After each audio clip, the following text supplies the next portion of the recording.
పెళ్ళైనా పండగైనా వేడుక ఏదైనా పట్టుచీరల ప్రత్యేక వేదిక వారాహి సిల్క్స్. చాలా ఆందోళనకర పరిస్థితులు చూస్తున్నాం గురుగారు. ఒకదాని నుంచి తేరుకునే లోపు ఇంకోటి జరిగిపోతుంది. అసలు ఈ సంవత్సరం ఎందుకు ఇంత కష్టతరంగా ఉంది మనందరికీ? ఎక్కడి నుంచి ప్రారంభమైంది? ఈ సంవత్సరం ఉగాది నుంచి, అంటే 29th మార్చ్ 2025 నుంచి శని మార్పు, తర్వాత షడ్గ్రహ కూటమి, అమ్మో, పెహల్గాం వాహన ప్రమాదాలు, ఒక కార్ బాంబ్ బ్లాస్ట్ అనేటువంటి జరిగింది. ఈ వరుస దుర్ఘటనలలో అందరూ అమాయకులు, అంటే వాళ్ళ బాధ్యత కానీ వాళ్ళ ఊహకి అందని విధంగా ప్రాణాలు కోల్పోయిన పరిస్థితులు. వాళ్ళ చుట్టూ ఉండే కుటుంబ సభ్యులు, బంధుమిత్రులు కావచ్చు, ఆ శోకంలో ఉన్న వాళ్ళకి ఎలా అర్థం చేసుకోవాలి? ఒకటి గుర్తుపెట్టుకోండి అమ్మా, కుంభములో రాహు ప్రవేశం జరిగిన దారభ్యత మరణం తప్పదు. అది అందరికీ వర్తిస్తుందండి. అందరికీ వర్తిస్తుందమ్మా. సర్వే సర్వత్రా కంటి ముందు కనబడుతున్నాయమ్మా. ఏనాడు లేనటువంటి ఇబ్బందులు ఈ గత సంవత్సరం 2 సంవత్సరం కరోనాలో కూడా ఇంత ఇబ్బంది పడలేదమ్మా. అసలు పడలేదండి. ఇంత అంటే అనూహ్యమైన ఘటనలు జరగలే. మళ్ళీ అలాంటి సుభిక్షం ఎప్పుడు వస్తుంది తెలుసా అమ్మా? 16 ఏప్రిల్ 2030వ సంవత్సరం నుంచి గురువు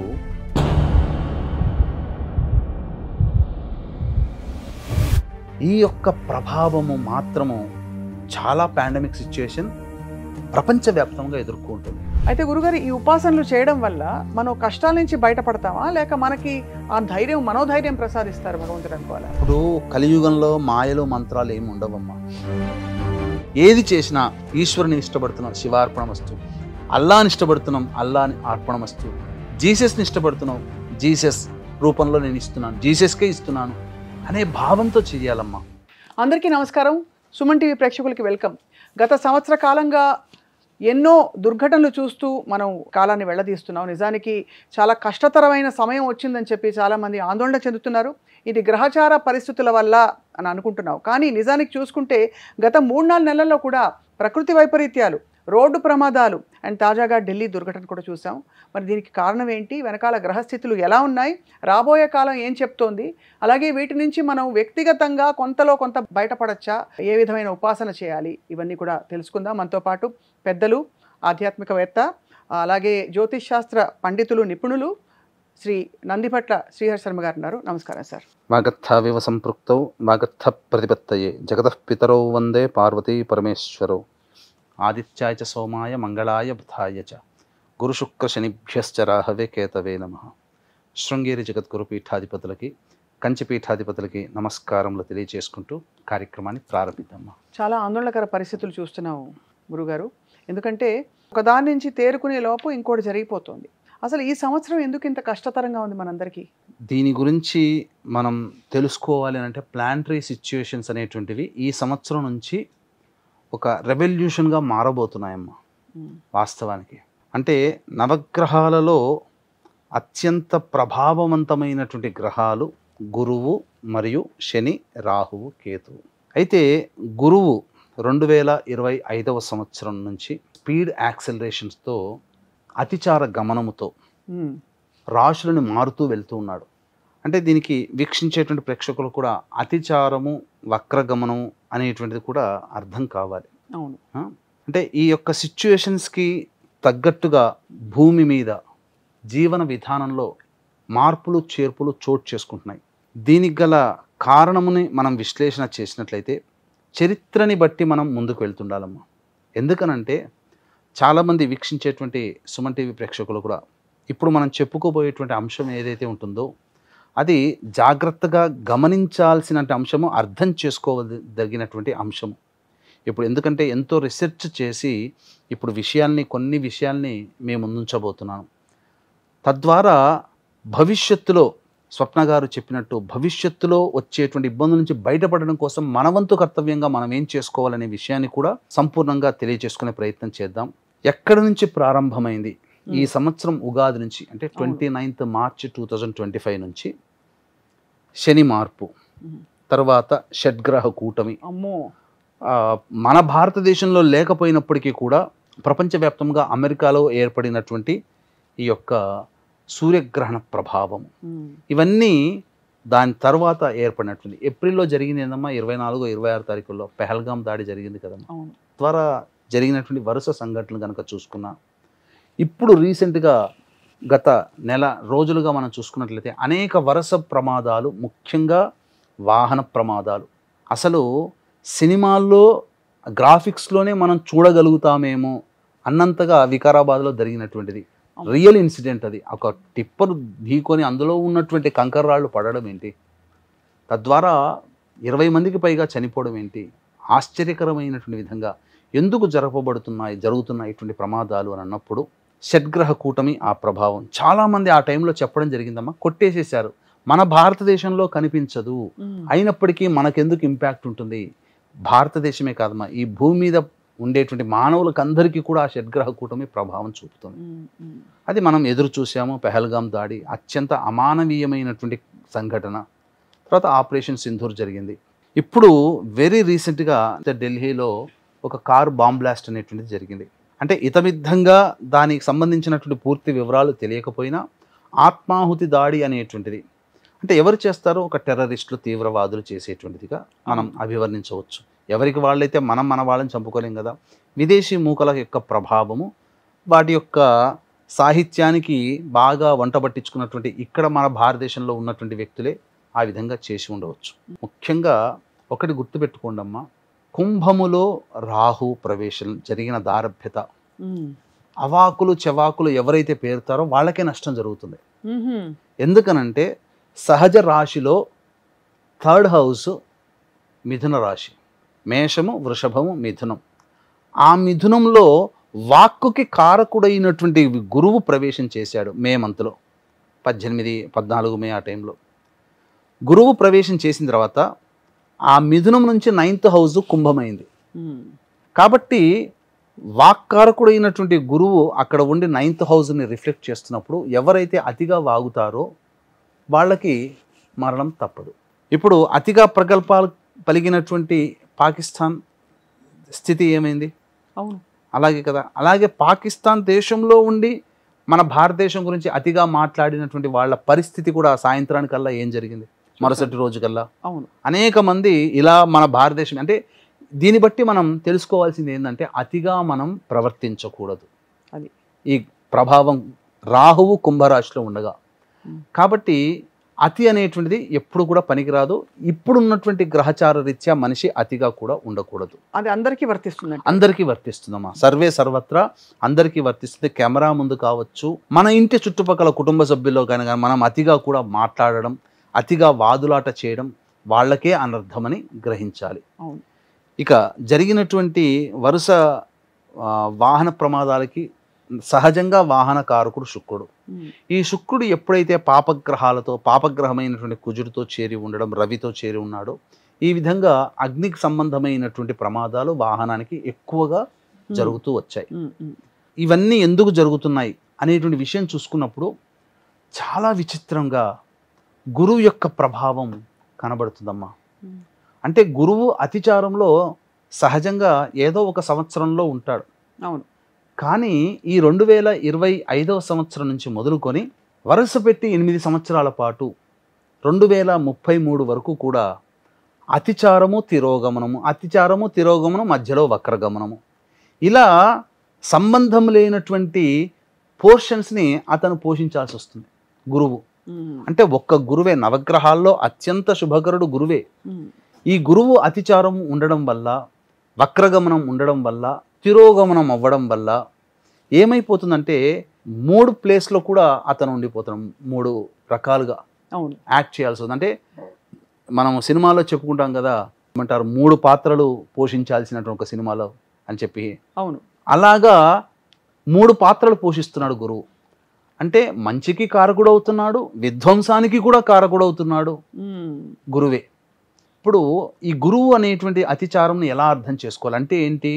అతిచారం అంటే మన ప్రేక్షకులు కూడా తెలవాలమ్మా. అంటే గురువు ఒక రాశిలో 370 రోజుల పాటు ఉంటాడు. ఓకే. అంటే అత్యంత సుదీర్ఘముగా ఎక్కువ రోజులు ఉండే గ్రహాలలో శని 2.5 సంవత్సరాలు ఒక రాశిలో ఉంటాడు. గురువు 370 రోజులు. అలాగే 1.5 year రాహుకేతులు ఉంటారు. ఈ 4 గ్రహాల యొక్క స్థితిగతులను బట్టే రాశి ఫలాలు అనేటువంటివి, సంవత్సర రాశి ఫలాలు, పంచాంగ ఫలితాలు, ఈ రాశి వారికి ఈ సంవత్సరం ఇలా ఉంటుంది, విశ్వావసు సంవత్సరంలో ఇలా నిర్ణయించడం జరుగుతుంది. కానీ అంతు చిక్కని విధంగా, అంటే ఎలా అంటే ఇప్పుడు మీరు ఇంటికి చేరుకోవాలమ్మా, ఇక్కడ నుంచి ఆఫీస్ నుంచి బయలుదేరి ఇంటికి చేరుకోవడానికి 45 minutes పడుతుంది అని ఎస్టిమేటెడ్ టైం. కానీ మీరు 20 minutesలో చేరుకున్నారనుకోండి, మిగిలిన 25 minutes ఏదో ఒక పని చేసుకుంటారు కదా. అవును. అలాగే గురువు ఏంటనంటే 370 రోజుల పాటు ఉండాల్సిన, ఒక రాశిలో ఉండాల్సిన గురువు 150 రోజులనే చుట్టుకొని మళ్ళీ ఇంకొక రాశికి వెళ్ళిపోతున్నాడు. అంటే అక్కడ రోల్ పోషిస్తున్నాడు మళ్ళీ. దీనివల్ల ఏమైపోతుందంటే గ్రహాలన్నీ కూడా ఒక రకంగా చెప్పాలనంటే డిస్టర్బ్ అవుతున్నాయి. అన్రెస్ట్ ఒక రకంగా. అంటే గురువు శుభకరుడమ్మా. మారినప్పుడు ఏంటనంటే గ్రహాలన్నీ అత్యంత శుభకరుడు గురువు. అందుకనే చాలామంది గురువు ఎప్పుడు మారుతున్నాడు, గురుబలం ఎప్పుడు పెరుగుతుంది అంటే, గురువు మారిన తర్వాత కొన్ని రాశుల వాళ్ళకి మార్పు ఉంటుంది, కొన్ని రాశుల వారికి చెడు ఉంటుంది, కొన్ని రాశులకు మంచి ఉంటుంది. ఒకే సంవత్సరంలో 2-3 సార్లు మారుతుండడం కారణం చేత ఎవరికి కూడా మంచి జరగదమ్మా, ఎవరికి చెడు జరగదు. అంటే మారిన తర్వాత వచ్చే ఇంపాక్ట్ గురు ప్రభావం వల్ల చాలామంది, కొంతమంది డిస్టర్బ్ అవుతారు, కొంతమంది లాభపడతారు. ఇలా అతిచారంతో ఉండడం వల్ల ఏమైపోతుంది, అతిచార ప్రభావం వల్ల జరిగేటువంటి నష్టాలు ఏంటి అనంటే, ముఖ్యంగా ఒక వ్యక్తిని సంతృప్తి పరచడం కోసం తీసుకునే డెసిషన్స్ వల్ల ప్రపంచవ్యాప్తముగా కొన్ని అన్రెస్ట్ అనేటువంటి, కొంత అన్రెస్ట్ అనేది ఉండిపోతుంది. ఉదాహరణకి అమెరికా అధ్యక్షుడిని సంతృప్తి పరిచే దిశగా ఏమన్నా జరిగితే ఎలా అయితే అన్రెస్ట్ ఉద్యోగాల పరంగా ఉండొచ్చు, అలా ఎగ్జాంపుల్ గా చెప్పాలి. దీనికే చెప్పాలంటే మహాభారత యుద్ధ కాలాన్ని తీసుకున్నాం. అంటే మొట్టమొదటికి మహాభారత యుద్ధ కాలంలో కూడా ముందు జరగడానికంటే ముందు ఒకే నెలలో 2 గ్రహణాలు అనేటువంటి రావడం, పైగా గురువు అతిచారంలో ఉన్నాడు అని చెప్పి మనకు భారతంలో ద్వారా ఆనాటి ప్లానెటరీ పొజిషన్స్ ద్వారా తెలుస్తుంది. అంటే గురువు అతిచారం ఉన్నప్పుడు ఈ యొక్క సంబంధించినటువంటి దుర్యోధుడిని సంతృప్తి పరచడం కోసం తీసుకున్న డెసిషన్స్ వల్ల పెద్ద నరమేధం జరిగింది. అవును.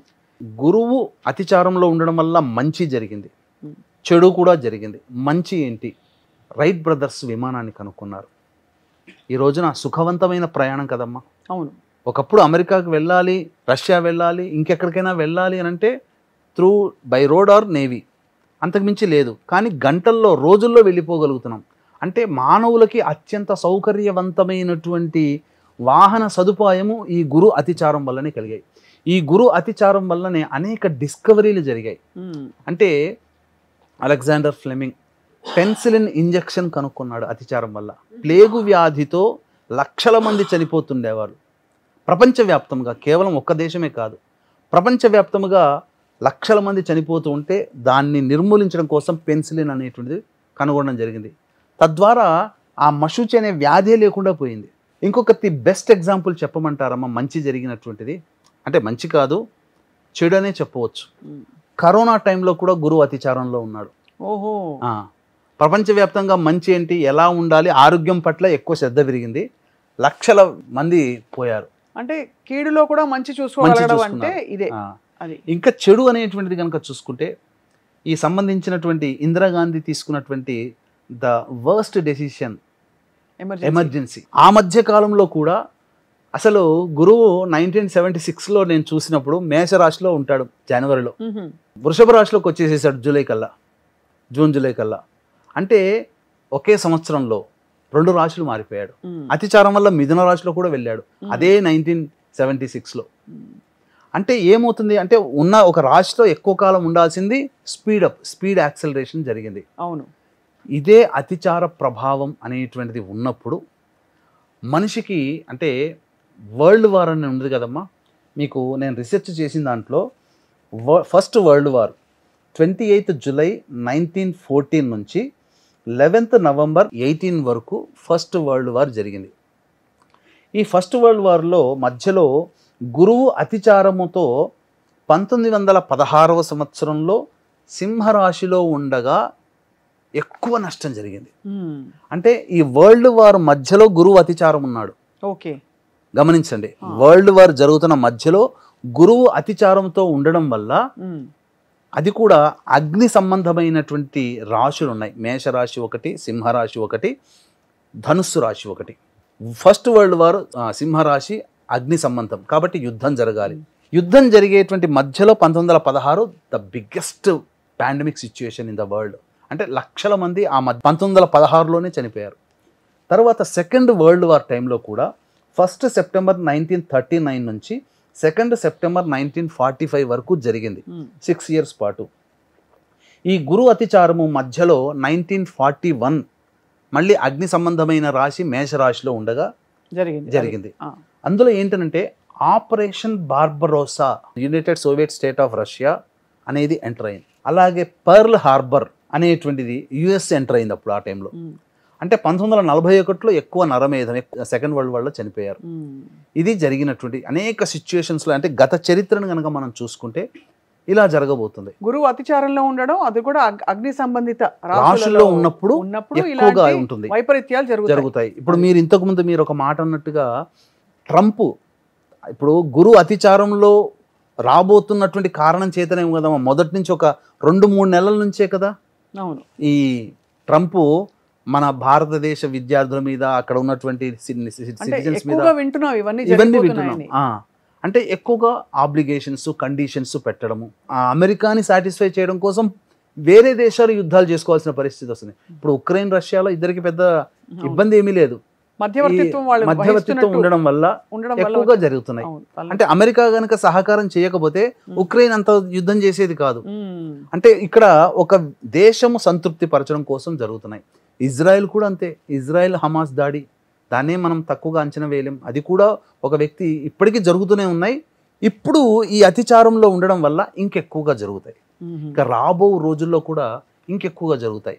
ఎంతకాలం పాటు ఈ అతిచారం కొనసాగుతుంది? 2033 వరకు ఉంటుందమ్మా. అంటే గురు అతిచారంలో ఉండడం అనేది 2030 వరకు జరుగుతూ 33 ఈ కాలంలో మనకి రాసులు మారి దాని తత్వం మారినా కూడా ఏవో ఒక వైపరీత్యాలు, ప్రమాదాలు జరుగుతూనే ఉంటాయి అంటారు. ఇప్పుడు మనము first world war, second world war చూసినప్పుడు అగ్ని సంబంధమైన రాశులు 3 రాశులు, మేషము, సింహము, ధనస్సు. సో ఇప్పుడు సింహంలోకి ఎప్పుడు ఎంటర్ అవుతున్నాడమ్మా? వచ్చే సంవత్సరం 31 అక్టోబర్ 2026వ సంవత్సరంలో, 31 అక్టోబర్ 2026 సంవత్సరంలో, అంటే నెక్స్ట్ ఇయర్ అక్టోబర్ 31కి సింహంలోకి వెళ్తున్నాడు. ఎప్పటి వరకు ఉంటాడు? జనవరి 25 జనవరి వరకు ఉంటాడు. ఆ మధ్యలో ఇప్పటి నుంచి రాజుకున్నటువంటి యుద్ధము, ఆ మధ్యలో సింహంలోకి గురువు వెళ్ళగానే చాలా పుంజుకునే అవకాశం ఉంటుంది. అప్పుడు 2026కి అన్నప్పుడు శని మీనరాశిలోనే ఉంటాడమ్మా. గురు శనులకి షష్ఠాష్టక స్థితి కలుగుతుంది. చాలా వరల్డ్, అంటే నేను భయపెట్టాలని కాదమ్మా, గత చరిత్రలో జరిగినటువంటి సంఘటనలు, గ్రహ స్థితిగతులు ఉన్నప్పుడు ఇలాంటి దుర్ఘటనలు జరిగాయి. మళ్ళీ ఆ యొక్క వచ్చే సంవత్సరం నవంబర్ నుంచి జనవరి 25, 2027 వరకు కూడా కొన్ని విపరీత పరిస్థితులు ప్రపంచవ్యాప్తంగా ఉంటాయి. ఇలా చెప్పుకుంటూ పోతూ ఉంటుంటే ఈ సంబంధించినటువంటి గురుగ్రహంతో పాటుగా ఇప్పుడు ఒకే వ్యక్తి చెయ్యడమ్మా. ఇప్పుడు ఒక పెద్ద కారణం జరగాలి అని అంటే పలు వ్యక్తులు కలిస్తేనే జరుగుతాయి. అవును, ఏదైనా ఒక దుస్సంఘటన జరగాలంటే ఒక గురువు వల్లనే ఇవి జరగాలని కాదు, గురువు వల్ల కూడా చాలా మంచి అనేటువంటిది జరిగాయి. ఎన్నో రిఫార్మ్స్ జరుగుతాయి. ఇప్పుడు భవిష్యత్తులో జరిగేటువంటి మంచి కూడా చాలా ఉంటాయి. ముఖ్యంగా ఏంటంటే ఎడ్యుకేషన్ సిస్టమ్స్లో పూర్తిగా రిఫార్మ్స్ వచ్చేసేస్తాయి. అంటే ఇప్పటి వరకు మనం చదువుకున్నటువంటి చరిత్ర, మొఘల్స్ చరిత్ర, ఫ్రెంచ్ వారు, డచ్ వారు, పోర్చుగీస్ వారు, ఈస్ట్ ఇండియా కంపెనీ, ఇంగ్లాండ్, ఇంతవరకే మనం చదువుకుని ఎక్కువగా తెలిసింది. ఏ పిల్లవాడిని అడిగినా టక్కుని చెప్పేస్తాడు ఏదైనా. కానీ మొఘల్స్ కంటే ముందు మన చరిత్ర ఇంకా అద్భుతంగా ఉంది. ప్రపంచానికే విద్య నేర్పిన చరిత్ర ఘనత మనది. అటువంటివి అన్నీ కూడా పాతవి యొక్క వ్యక్తుల యొక్క చరిత్ర మన బుక్స్ రిఫార్మ్స్ అయ్యే అవకాశాలు ఉంటాయి. అంటే ఎడ్యుకేషన్ సిస్టంలో కూడా చాలా మార్పులు వస్తాయి. అందులో ఏమాత్రం సందేహం లేదమ్మా. అంటే ఎలాంటి మార్పులు? ఎన్సీఆర్టీ పుస్తకాలు ఇప్పుడు అనుకుంటున్నారు కదా, అవి తీసుకురావచ్చు. ఇప్పుడు గురువు కూడా మనకు స్వాతంత్రం వచ్చిన సమయంలో గురువు కూడా లగ్నానికి చాలా ఫేవర్గా ఉన్నాడమ్మా. కాబట్టి ఈ గురువు అతిచార ప్రభావం వలన మనం ఏదైతే మనం మొదటి నుంచి మనం పీస్నే మనం కోరుకుంటున్నాం, విశ్వగురు స్థానానికి చేరుకుంటామమ్మా. అందులో సందేహం లేదు. ఈ గురువు అతిచారం ఉండగానే చాలా జరిగిపోతాయి, చాలా సంఘటనలు ప్రపంచవ్యాప్తంగా కొన్ని ఇబ్బందులు అనేటువంటివి జరిగి మన స్థానం చాలా గొప్పగా ఉంటుంది. భారతదేశం ఎన్నాళ్ళ నుంచి ఎదురు చూస్తున్నటువంటి భద్రతా మండలిలో సభ్యత్వం కానీ, లేకపోతే దానికన్నా మించిన పవర్ కలిగినటువంటి దాంట్లో మన భారతదేశం ఒక కూటమి ఏర్పాటు చేసి గొప్పగా ఉండడం కానీ జరిగి తీరుతుంది. గురుగారు, ఇక్కడ ఒక చిన్న సందేహం. ఇప్పుడు చాలామందికి కలిగే ప్రశ్న ఏంటంటే, ఈ వరుస దుర్ఘటనలలో అందరూ అమాయకులు, అంటే వాళ్ళ బాధ్యత కానీ వాళ్ళ ఊహకి అందని విధంగా ప్రాణాలు కోల్పోయిన పరిస్థితులు. అంతిమంగా ఎంత మంచి జరిగినా కూడా వాళ్ళ చుట్టూ ఉండే కుటుంబ సభ్యులు, బంధుమిత్రులు కావచ్చు, ఆ శోకంలో ఉన్న వాళ్ళకి తాత్వికంగా ఎలా అర్థం చేసుకోవాలి? గురువు స్వతహాగా చాలా గొప్ప మార్గదర్శి, దిక్సూచి. మన జీవితంలో గురువు అవసరం. గురుగ్రహానికి ఒక పవర్ ఉంది. నిజానికి శనిగ్రహానికి కూడా చాలా మంచి లక్షణాలు ఉంటాయి. అది సరైన పద్ధతిలో మనం శని ఉపయోగించుకుంటే అని కూడా వింటూ ఉంటాం. మరి ఏం చేయాలంటారు? ఈ గురువు అనేటువంటి అతిచార ప్రభావం వల్ల 8 సంవత్సరాలు, ఇది 1 సంవత్సరం కాదు, 2 సంవత్సరాలు కాదమ్మా, వరుసబెట్టి సంవత్సరాల్లో ముందుకి వెనక్కి మళ్ళీ వక్రీగమనం, రిట్రోగేషన్ అనేటువంటిది ఉండడం వల్ల విపరీతమైనటువంటి ఇబ్బందులు ఉంటాయి. కాబట్టి గురువు అనేటువంటి సంబంధించి అలాగే శని ప్రభావం కూడా. ఎందుకనంటే శని ఎప్పుడైతే వృషభ రాశిలోకి ప్రవేశం చేస్తాడో చాలా డిస్టర్బెన్స్ని క్రియేట్ చేస్తాడమ్మా. చాలా అంటే చాలా డిస్టర్బెన్స్. దీని నుంచి దశరథ మహారాజు కూడా తప్పించుకోలేదంటే అర్థం చేసుకోండి. అంటే వశిష్ఠుల వారిని సంప్రదించినప్పుడు, ఇది మనకు రామాయణంలో ఖచ్చితంగా ఉంటుందమ్మా, దశరథ మహారాజు వారికి సంబంధించి ఒక ఘోరమైనటువంటి కలి దుర్భిక్షాన్ని ఆ దశరథ మహారాజు యొక్క రాజ్యం ఫేస్ చేసింది. దీని నుంచి బయటపడాలి, ప్రజల్ని రక్షించాలంటే ఏం చేయాలని వశిష్ఠులు అడిగితే, అప్పుడు వశిష్ఠుల వారు చెప్పింది ఏంటనంటే, శని వృషభ రాశిలో రోహిణి నక్షత్రంలో సంచారం చేస్తున్నాడు, దీనికి సంబంధించి తప్పదు, కాకపోతే ఒక దివ్యమైనటువంటి వ్యక్తి పాదస్పర్శతో ఆ శని ప్రభావం తగ్గుతుంది, నీ రాజ్యం సుశ్యశ్యామలం అవుతుందంటే ఇప్పుడున్నటువంటి శృంగేరి దగ్గరికి వచ్చి అక్కడ శృంగి మహాముని తీసుకొని వెళ్తాడు. ఇది మనకు వాస్తవంగా జరిగింది. అంటే అంత సుభిక్షము ఎవరికైనా తప్పదు. మళ్ళీ అలాంటి సుభిక్షం ఎప్పుడు వస్తుంది తెలుసా అమ్మా? 16 ఏప్రిల్ 2030వ సంవత్సరం నుంచి గురువు వృషభ రాశిలోకి సంచారం చేస్తాడు. రోహిణీ నక్షత్రంలోకి 25 మార్చి 2031 నుంచి 25 సెప్టెంబర్ 2031 వరకు, అంటే ఏప్రిల్, మే, జూన్, జూలై, ఆగస్ట్, సెప్టెంబర్, ఈ 6 నెలల కాలం ఏదైతే ఉందో అందున శని రోహిణీ నక్షత్రంలో సంచారం చేస్తూ ఉండగా, అదే సమయంలో అంటే మీకు చూసినట్లయితే వృశ్చికంలో ఉంటాడమ్మా. ఎప్పటి నుంచి వృశ్చికంలో? 14 జూన్ 2031 నుంచి 15 అక్టోబర్ 2031 వరకు. అంటే షష్టాష్టక స్థితి, సమసప్తక స్థితి గురుశనులకి కలుగుతుంది. ఈ యొక్క ప్రభావము మాత్రము చాలా పాండమిక్ సిచ్యుయేషన్ ప్రపంచవ్యాప్తంగా ఎదుర్కొంటుంది. అంటే దుర్భిక్షం అంటే వానలు కురవకపోవచ్చు, అలాగే పంటలు సరిగ్గా పండకపోవచ్చు, పూర్తిగా ఎర్త్ క్వేక్స్ అనేటువంటి రావచ్చు, సునామీలు రావచ్చు. ఎందుకంటే గురువు జలరాశిలో సంచారం చేస్తుంటాడు, అప్పుడు జలరాశిలో ఉంటాడు, అగ్నిరాశిలో ఉంటాడు. ఈ కారణం చేత ప్రపంచం ఒక తనని తాను రిఫార్మ్ చేసుకుంటుందమ్మా. చాలా మటుకు భూభారం తగ్గుతుంది. అంటే అంతిమంగా ఇది ఏది జరిగినా కూడా కొంత ప్రకృతిలో ఉండే ఇంబ్యాలెన్స్ ని చేయడానికే అని మనం అనుకోవాలి. ఎందుకంటే శివుడాగ్ని లేకపోతే చీమ కూడా కదలదు. గురుగ్రహం కదిలి వెళ్ళడానికి, అంత తొందరగా అతిచారంలో ఉండడానికి కారకులు ఎవరంటే ఏం చెప్పుకుంటాం గురుగారు మనం? గురువు అతిచారంలో ఉండడానికంటే తన స్వభావ సిద్ధంగానే జరుగుతుంది. ఆయన స్వభావ సిద్ధంగానే గురువు మారుతూ ఉన్నటువంటి సమయం. కానీ ఇక్కడ మీకు ఒక సిచ్యుయేషన్ ఏంటంటేనమ్మా, నవగ్రహాలలో డిస్ట్రాయర్ ఎవరయ్యానంటే శని భగవానుడు. అవును, శనికి ఎప్పుడు లింక్ వస్తేనే ఎక్కువగా డిస్ట్రాయర్ అవుతాడు. కాబట్టి శనికి గురువుకి లింక్ రావాలి. ఆ సిచ్యుయేషన్ అనేటువంటిది జరగబోతుంది రేపు. కాబట్టి వచ్చే సంవత్సరానికి సింహరాశిలో గురువు, మీనరాశిలోకి శని షష్టాష్టక స్థితి కలుగుతుంది. అప్పుడు పాండమిక్ సిచ్యుయేషనే. సో 2031లో పాండమిక్ సిచ్యుయేషనే. కాబట్టి దీని నుంచి బయటపడాలి. మీరు అడిగారు కదమ్మా, బయటపడాలి అని అంటే మనకు పెద్దలు చెప్పినటువంటిది విశేషమైనటువంటి దేవత ఆరాధన అర్థం చేసుకోవాలమ్మా. కలౌ చండీ వినాయకో కాలభైరవ. అంటే యుగ ధర్మాన్ని అనుసరించి కొంతమంది దేవతలు వాళ్ళు అత్యంత శీఘ్ర ఫలప్రదాతలు యుగ ధర్మాన్ని అనుసరించి న్యాచురల్గా. కాబట్టి ఇప్పుడు మీకు చెప్పాలి అని అంటే కరోనా సిచ్యుయేషన్ వచ్చిన తర్వాత అందరినీ పాస్ చేశారుగా, అదొక ధర్మం. ఎవరు ఎగ్జామ్స్కి సరిగ్గా కాలేదు, మామూలుగా పాస్ అయిపోయిన 10th క్లాస్లో అవును చేశారు కదా. అలా ధర్మం ఎలాగో ఈ యొక్క యుగానికి ధర్మం ఉంటుంది. ఈ ధర్మాన్ని అనుసరించి దేవతను ఉపాసన చేయమని శాస్త్రం. చండి, కాలభైరవుడు, వినాయకుడు. ఇక్కడ ఎందుకు ఈ ముగ్గురు దేవతలను అంటే ఈ కలియుగాన్ని శాసించే గ్రహాలు శని రాజు, రాహుకేతులు మంత్రులు. కేతుకు అధిష్టాన దేవత గణపతి, రాహుకు అధిష్టాన దేవత చండి, శనికి అధిష్టాన దేవత కాలభైరవుడు. అంటే ఈక్వేషన్ ఇట్లా జరిగింది. కాబట్టి ఈ ముగ్గురు దేవతల్ని ఆరాధన చేయాలి. ముఖ్యంగా గణపతి ఆరాధన చేయాలి. కాలభైరవ గణపతి స్తోత్రము, కాలభైరవ అష్టక పారాయణము, అలాగే చండీ సంబంధించినటువంటి దుర్గా స్తోత్ర పారాయణం, ఇవి ప్రతినిత్యం చేసుకోవాలి. దీంతో పాటుగా గురు ప్రభావం అనేటువంటిది ఉన్నటువంటి కారణం చేత దత్తాత్రేయ ఆరాధన చెయ్యాలమ్మా. ఈ దత్తాత్రేయ ఆరాధనకి ఇప్పుడు చాలామందికి తెలియట్లేదమ్మా అజ్ఞానముతో. దత్త స్వరూపం వేరు. మానవులుగా పుట్టి మనిషిగా మరణించిన వ్యక్తుల్ని దేవతలుగా పూజిస్తున్నారు. అంటే దేవుడుండే చోట భక్తుడు ఉంటున్నాడు, భక్తుడు ఉండే చోట దేవుడు ఉంటున్నాడు. అంటే ఇలా ఆ విగ్రహాల కింద పాదాల కింద దేవుణ్ణి పెట్టి ఆరాధన చేయడం అనేటువంటిది శోచనీయం.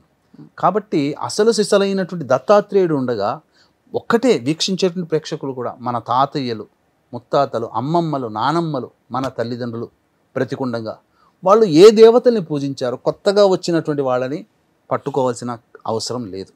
అసలు సిసలైనటువంటి దత్తాత్రేయుడు ఉన్నాడమ్మా. ఆయన్ని పట్టుకుని ఆయన్ని ఆచరిస్తే త్రిమూర్తి స్వరూపం, ముగ్గురు దేవతల్ని ఆచరించినట్టు. బ్రహ్మను ఎలాగో పూజించలేము, కానీ ఈ రూపైన దత్తాత్రేయుని పూజిస్తే చాలు. ఆయన కూడా దత్త స్వరూపమే అని చెప్పేసేసని బాబాల ఆశ్రమాలకి, బాబాలకి పాద పూజలు అంటే మానవుణ్ణి పూజించడం అనేది గౌరవించాలి. అదే అర్థమైంది గురుగారు. అవధూతగా ఇప్పుడు ఉన్నారు, మాణిక్ ప్రభు ఉన్నారు, అక్కల్కోట మహారాజు ఉన్నారు, శృంగేరి పీఠాధిపతులు, వాళ్ళు అవధూతలే. లేకపోతే అంత పీఠానికి ఎలా అధిపతులు అవుతారు? మనం గొప్పగా చెప్పుకునేటువంటి కంచి పీఠాధిపతి చంద్రశేఖర స్వామి నడిచే దేవుడు. ఆయనకి ఏమన్నా గుళ్ళు కట్టారా? ఆయన ఏమన్నా తక్కువ మహిమలు చూపించాడా? ఆపన్న సమయంలో మరణించే వాళ్ళని కూడా లాగెళ్ళాడు. అంతే తప్ప జిమ్మిక్కులు మ్యాజిక్కులు, ఇప్పుడు జిమ్మిక్కులు మ్యాజిక్కులు చేసే వాళ్ళని గుళ్ళు కట్టి పూజిస్తున్నారు. కాకుండా నిజమైనటువంటి రక్షించినటువంటి అవధూతల్ని అవధూతగానే చూశారు. మన సాంప్రదాయం అది. కాబట్టి అసలైన దత్తాత్రేయ చరిత్ర అంటే గీతా ప్రెస్ వాళ్ళు ప్రచురించేది నిజమైన దత్తాత్రేయ అభూత కల్పనతో కాకుండా ఇంకేదో మాణిక్ ప్రభు చరిత్ర అది కూడా దత్త చరిత్ర అనుకొని, లేకపోతే అక్కల్కోట మహారాజా ఆయన జీవిత చరిత్ర అది దత్తాత్రేయ చరిత్ర కాదు. దత్తుడిది దత్తాత్రేయ చరిత్రే. కాబట్టి గీతా ప్రెస్ వాళ్ళది ఒరిజినల్ దత్తాత్రేయ చరిత్ర, అది పఠించాలి. అది దత్తాత్రేయ చరిత్ర ఆరాధన చేయడం. ముఖ్యంగా దానములు చెయ్యాలమ్మా. దానములు మనిషికి ఎందుకనంటే పుణ్యం సంపాదించుకోవడం ముఖ్యం. గుర్తుపెట్టుకొని వీక్షించేటువంటి ప్రేక్షకులు కూడా మనము బ్రతికుంటేనే అన్నీ సాధించుకోగలుగుతాం. గురువు శని ప్రభావము అనేక రకాలైనప్పుడు ఎంతోమంది కరోనాలో చాలామందికి వచ్చిన వాళ్ళందరూ మరణించారా? దాన ధర్మాది కార్యక్రమాలు, పెద్దవాళ్ళు చేసిన పుణ్య కార్యక్రమాలు ఆ కుటుంబాలని రక్షించాయి. కాబట్టి మనము, మన పిల్లలు, మన మనవళ్ళు బాగుండాలంటే మనం దానం చేయడం మొదలుపెట్టాలి. ఈ 8 సంవత్సరాల పాటు దానాది కార్యక్రమాలు చేసుకోవాలి. ఖచ్చితంగా తప్పదమ్మా. ఎందుకంటే భవిష్యత్తు ఏమంత ఆశాజనకంగా ఉండదు. ధనానికి కారకుడు గురువు, నిర్ధనానికి కారకుడు అంటే దారిద్ర్యానికి కారకుడు శని. ఇవి 2 గ్రహాలు చాలా వైటల్ రోల్ అనేటువంటి ప్లే చేయబోతున్నాయి. వచ్చే 8 సంవత్సరాలు కంటి ముందు కనబడుతున్నాయమ్మా. ఏనాడు లేనటువంటి అన్రెస్ట్, ఏనాడు లేనటువంటి ఇబ్బందులు ఈ గత సంవత్సరం 2 సంవత్సరం కరోనాలో కూడా ఇంత ఇబ్బంది పడలేదమ్మా. అసలు పడలేదండి. అంటే అనూహ్యమైన ఘటనలు జరగలే. ఇక్కడ ఎందుకు ఆందోళన కలుగుతుందంటే మన ఊహించని, మన ఊహకు అందని విధంగా జరిగిపోతున్నాయి. అండ్ పెళ్లికని ఊరికే ఒక ఊరు నుంచి ఇంకో ఊరికి వెళ్తూ ఆడపిల్ల తిరిగి రాలేదంటే ఎంత కష్టం అండి, ఎంత కడుపుశోకం. అలాంటి దానికి ఎంత ఏమనుకున్నా దానికి సమాధానం చెప్పుకోలేనట్టు పరిస్థితి. అయితే గురుగారు, ఈ ఉపాసనలు చేయడం వల్ల మనం కష్టాల నుంచి బయటపడతామా, లేక మనకి ఆ ధైర్యం, మనోధైర్యం ప్రసాదిస్తారు భగవంతుడు అనుకోవాలి? ఇప్పుడు కలియుగంలో మాయలు మంత్రాలు ఏమి ఉండవమ్మా. అంటే ఏంటనంటే మనకు దెబ్బ తగిలిందనుకోండి, అబ్బా అని బాధపడతాం, అమ్మ అంటాం, కానీ ఆ దెబ్బ తగిలిన బాధని ఓర్చుకోగలిగే శక్తిని మనకు భగవంతుడు ప్రసాదిస్తాడు. చాలు, అంతవరకు వస్తే చాలమ్మా. మనకేమీ ఎవడో మనకు సినిమాల్లో చూపించినట్టుగా వచ్చి వరాలు ప్రసాదించాల్సింది లేదు. మనం ఎందుకంటే మానవులుగా కష్టపడగలుగుతాం, ప్రతి మానవుడు కష్టపడాల్సిన వాడే. కాబట్టి ఏం చేయాలంటే గురువు ఈ అతిచారంలో ఉండగా నేర్పేది ఏంటంటే సంవత్సరం పాటు ఉంటాడు, సంవత్సరం పాటు మంచి ఫలితాలు ఇస్తాడని మాత్రం ఊహించకండి. ఎందుకంటే 150 రోజుల్లోనే చక్కదిద్దుకొని వేరే రాశికి వెళ్ళిపోతున్నాడు, ఎక్కువ కాలం ఉండట్లేడు. కాబట్టి అలసత్వం పనికిరాదు, లేజినెస్ పనికిరాదు. ఈ రోజు నుంచి నేను జిమ్కి వెళ్తాను, నా బాడీని కాపాడుకుంటాను, ఈ రోజు నుంచే ప్రయత్నం చేయండి. అది ఎక్కువ కాలం వెయిట్ చేయకండి, ఏ పని అప్పుడు చేయాలి. ఎప్పుడు కూడా ప్రోయాక్టివ్గా ఉండాలి. లేజినెస్ అస్సలు పనికిరాదు. అన్నిటికంటే ముఖ్యంగా దేవతారాధన. ప్రతిదీ కూడా దానం చేయమనంటే వచ్చిన జీతం అంతా తీసుకెళ్ళి దానం చేయమని కాదు. ఒక 30,000 సంపాదిస్తున్నాడు అనుకోండి, ఒక 300 రూపాయలు దానం చేయండి నెలకి, చాలు, ఏం అవసరం లేదు. ఆ దానము కూడా మనస్ఫూర్తిగా సంతోషంతో ఆనందంతో చేయాలి తప్పించి నేను ఎదుటివాడికి నేను వేస్తున్నానులే అనే భావకుండా ఏది చేసినా నువ్వు అమ్మవారిని ఇష్టపడుతున్నావు, అమ్మార్పణమస్తు, ఈశ్వరుని ఇష్టపడుతున్నావు, శివార్పణమస్తు, విష్ణువుని ఇష్టపడుతున్నాం, విష్ణు అర్పణిస్తున్నాం, దత్తాత్రేయుని ఇష్టపడుతున్నాం, దత్తాత్రేయ అర్పణమిస్తున్నాం, అల్లాని ఇష్టపడుతున్నాం, అల్లాని అర్పణమస్తు, జీసస్ని ఇష్టపడుతున్నాం, జీసస్ రూపంలో నేను ఇస్తున్నాను, జీసస్కే ఇస్తున్నాను అనే భావంతో చెయ్యాలమ్మా. ఇలా ఎప్పుడైతే మానవుడు దాన కార్యక్రమాలు చేస్తాడో ఇది ఏది కంటికి కనబడదు. కానీ సమస్యలు, పాండమిక్ సిచ్యుయేషన్స్, ఇప్పుడు మీరు మొదట్లో మాట్లాడినప్పుడు ఒక మాట అన్నారు, కొంతమందిని చూసినప్పుడు ఈ సంవత్సరం చాలా ఇబ్బందులుగా ఉన్నాయండి, నా చుట్టుపక్కల నా బంధువులు నా స్నేహితులు చూస్తేనే చాలా బాగా ఇబ్బంది పడ్డాను, వాళ్ళని చూసి నేను బాధపడ్డాను అని అన్నారు. కానీ మన దాకా ఎందుకు రాలేదు? మనం చేసుకున్న పుణ్యం.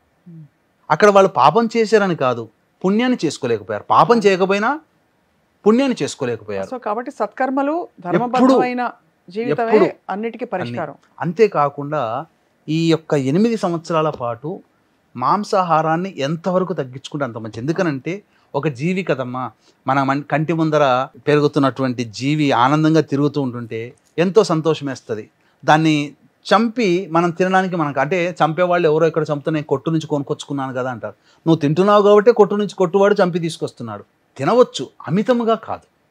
అంటే ఏమవుతుందే, కర్త కారయిత్వ ప్రేరకశ్చనమోదక. ఒక పని జరిగిన దాంట్లో కర్త చేసినవాడు, చేయించినవాడు, ఆ పనికి ఆమోదించినవాడు, పని చూసి కూడా దానికి న్యాయం చెప్పలేనివాడు, వీళ్ళందరూ కూడా నలుగురు సమభాగాలే. కాబట్టి ఒక జీవిని మనం ఉసురు తీసుకోకూడదు. సాధ్యమైనంత వరకు మనం ఆ మార్గంలో ప్రయాణం చేయాలి. ప్రతి జీవికి జీవించే హక్కు ఉందమ్మా. మనమే ఆ జీవిని చంపి మనం తీసుకుంటాం, ఒక హక్కుని మనం కాలరాస్తున్నాం. ఇది మనం తెలుసుకోవాల్సినటువంటిది. సో దాన ధర్మాలు, అలాగే మీరు చెప్పినట్టు ఉపాసనలతో పాటు సత్ప్రవర్తనతో ధర్మబద్ధంగా మాంసాహారం తగ్గించి అన్ని జీవరాశులని స్వేచ్ఛగా దయతో ఉండాలమ్మా. అంటే ఈ 8 సంవత్సరాలు మానవుడు దయతో జీవించాలి. ఒక్క మాట చెప్పాలంటే దయతోనే ఉండాలి, ఎవరిని బాధ పెట్టకూడదు. ఎందుకంటే గురువు చాలా ప్రభావవంతమైంది. శని 2027వ సంవత్సరం నుంచి నీచ రాశిలోకి వెళ్ళిపోతున్నాడు, శని బలం తగ్గుతుంది. కాబట్టి చాలా ఇన్నోవేషన్స్ వస్తాయి. క్యాన్సర్కి నిరోధించే మందులు, అంటే క్యాన్సర్ వచ్చిందంటే మరణమే అనుకుంటారు, దాన్ని కూడా జయించగలిగే మందులు వస్తాయి. అంటే మందులకి నయం కాని రోగాలతో బాధపడుతున్నటువంటి వాళ్ళకి కూడా శుభ సూచకాలు కలుగుతాయి. ఇంకా గొప్పగా చెప్పాలి అని అంటే షుగర్, మధుమేహంతో, డయాబెటీస్తో బాధపడుతున్న వాళ్ళకి కూడా ఉపశమనం లభించే విధంగా అన్నీ చాలా వస్తాయమ్మా. అందుకనే అన్ని శుభాలు కూడా ఉంటాయి. కానీ శని ప్రభావము, మిగతా రాహుకేతులు, కుజగ్రహ ప్రభావము తోడైనప్పుడు ఇలాంటి సంఘటనలు వచ్చే సంవత్సరం 2026 అక్టోబర్, నవంబర్, డిసెంబర్, జనవరి ఈ 3 నెలలు జాగ్రత్తగా ఉండాలి. లేదా ప్రపంచాన్ని మళ్ళీ కరోనా ఎట్లయితే ఇబ్బంది పెట్టిందో ఆ విధంగా మళ్ళీ ఏదైనా ఒక బయో సంబంధించినటువంటి వైరస్లు ప్రబలే అవకాశం కూడా ఉంటుంది. ఎందుకంటే గురువు వ్యాప్తి చేసేవాడు, ఉన్నదాన్ని వ్యాప్తి చేశాడు. ఇప్పుడు యుద్ధం జరుగుతుంది, ఆ సమయం ఇప్పుడు వరల్డ్ వార్ యాంప్లిఫైయింగ్, ఇప్పుడు world war, second world war, first world war జరుగుతున్న సందర్భంలో గురువు అతిచారంతో ఎక్కువ నెలలు ఉన్నాడు. అందువల్ల ఎక్కువగా యుద్ధము జరిగి నష్టం జరిగింది. అందుకనే దీన్ని దృష్టిలో పెట్టుకునే మా పీఠం ఆధ్వర్యంలో ఈ 8 సంవత్సరాల పాటు ప్రతి నెల సర్వదోష నివారణ పూజలు, హోమాలన్నింటినీ చేయించడం జరుగుతుంది. అందులో దత్తాత్రేయ హోమము, రుద్ర హోమము, కాలభైరవ హోమము, గణపతి హోమము, లక్ష్మీ మూలమంత్ర సంపుటిత లక్ష్మీ సూక్త హోమము, మరియు సుదర్శన హోమం లాంటి విశేషమైనటువంటి హోమాది కార్యక్రమాలు ప్రతి నెల కుటుంబ సభ్యుల గోతనామాదులతో చేయించడం జరుగుతుంది. దానివల్ల ఏంటనంటే మనము ఒక రక్షణని కవచం మాత్రం అందివ్వగలుగుతాం, దేవతా అనుగ్రహాన్ని ఇవ్వగలుగుతాం. చాలా గొప్ప విషయాలు చెప్పారు గురువుగారు. ఒక విషయం అర్థమైపోయింది ఏంటంటే, చెడు జరుగుతోందని మనం అనుక్షణం చూస్తున్నాం, బాధపడుతున్నాం, బెంగ పెట్టుకుంటున్నాం. మరోవైపు మంచి కూడా జరుగుతున్నది. కాబట్టి భగవద్ అనుగ్రహం అన్నది సుఖ దుఃఖాలకి కష్ట నష్టాలకి అతీతమైనది. ప్రకృతి బ్యాలెన్స్ చేసుకోవాల్సిన సమయంలో ఇటువంటివి జరిగినప్పుడు ఆందోళన చెందవద్దు. మన స్థాయిలో మనం ఉపాసన చేసుకుంటూ సత్కర్మలు చేసుకుంటే మనకి మనోధైర్యంతో పాటు మంచి మార్గంలో వెళ్ళే బోల్డని విషయాలు ఉన్నాయమ్మా. ఇప్పుడు 1970లో కూడా చూస్తే కలి వచ్చిందమ్మా, ఘోర కలి. శని వృషభ రాశిలోకి సంచారం చేస్తున్నాడు. 1970 తర్వాత 2000 Y2K ప్రాబ్లం, ప్రపంచం కమ్యూనికేషనే ఆగిపోయింది. మళ్ళీ 2000 తర్వాత 2030లో మళ్ళీ వృషభ రాశిలోకి వస్తున్నాడు కదమ్మా. కాబట్టి జాగ్రత్తగా ఉండాల్సినటువంటి సమయం. ఈ 8 సంవత్సరాల పాటు ఎవరైతే దైవానికి దగ్గరగా ఉంటారో, ఏ దైవమైనా, అన్ని కులాలు అన్ని మతాలు ఒకటే, ఆ దైవానికి ఆ దైవ ప్రార్థనకి ఎప్పుడూ ఉంటే మానవులందరూ కూడా సంతోషంగా ఉంటారు. ఇప్పుడు 8 సంవత్సరాలు మాత్రం అన్రెస్ట్ ఉండక తప్పదు. అశాంతితోనే మనం గడపాల్సినటువంటి పరిస్థితి. సిచ్యుయేషన్కి తగ్గట్టుగా ప్రశాంతత వస్తుంది. ఒక ఎదుటి మనిషికి మనం ఏదైనా సహాయం చేసినప్పుడు ప్రశాంతత పొందుతాం. అశాంతి ఉన్నప్పుడు మనం దయతో ఎదుటి మనిషికి సహాయం చేయడం, దానం, మనకున్న దాంట్లో దానం చేయడం, ఆదుకోవడం, ఇవి నేర్చుకున్న వ్యక్తికి ఎటువంటి గ్రహం కూడా ఏమీ చెయ్యదు. అన్ని శుభాలే చేస్తాయమ్మా. గురుగారు ధన్యవాదాలు. మీ అమూల్యమైన సమయంతో బోల్డని విషయాలు మాకు ఇవాళ చెప్పినందుకు. సర్వం శ్రీ ఉమామహేశ్వర పరబ్రహ్మార్పణమస్తు.